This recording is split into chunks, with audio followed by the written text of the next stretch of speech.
अस्सलाम वालेकुम viewers, welcome back to Usma Rizwan kitchen. मैं सर्दियों में हमेशा लोशन घर पे बनाती हूँ। आज सोचा आपके साथ भी वीडियो शेयर करूँ। वैसलीन ऐड करेंगे। वैसलीन तकरीबन हर घर में मौजूद होती है। अब जिस क्वांटिटी में आपने बनाना है उस हिसाब से आप डाल लें। वैसलीन मैंने 1.5 टेबल स्पून ली है। जिनको ड्राई स्किन का इशू होता है उनके लिए ये बहुत ही ज़बरदस्त लोशन है। अब इसमें 1 टीस्पून ग्लिसरीन ऐड करेंगे।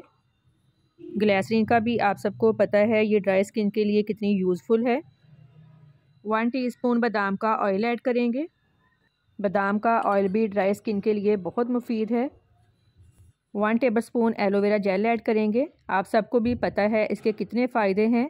मैं कहती हूँ इसको कभी अपने घर से ख़त्म ना होने दें क्योंकि ये इतनी फ़ायदेमंद है। और सर्दियों में कोशिश करें अपनी स्किन को मॉइस्चराइज़ रखें। अगर आप लोशन यूज़ नहीं करते तो स्किन पर झुर्रियाँ जल्दी आ जाती हैं।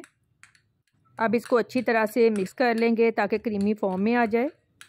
मैं चाहे गर्मियाँ हों या सर्दियाँ हमेशा अपनी स्किन को मॉइस्चराइज़ रखती हूँ। अच्छी तरह से मिक्स हो गया है। ये देखें क्रीमी फॉर्म में आ गया है। अब इस तरह से थोड़ा सा लें और अच्छी तरह से ये देखें स्किन पर इस तरह से लगा लें। रात को सोने से पहले फटी हुई एड़ियों पर लगाएं। चंद दिनों में आप देखेंगे फटी हुई एड़ियाँ बिल्कुल ठीक हो जाएंगी। मेरी वीडियो अगर आपको पसंद आई है तो लाइक कर दें और चैनल को सब्सक्राइब कर दें। अब इसको किसी कंटेनर में डालकर रख लें। फीडबैक लाजमी दें कि आपको मेरी आज की वीडियो कैसी लगी। दुआओं में याद रखिएगा। आपके कीमती वक्त का बहुत बहुत शुक्रिया। अल्लाह हाफिज़।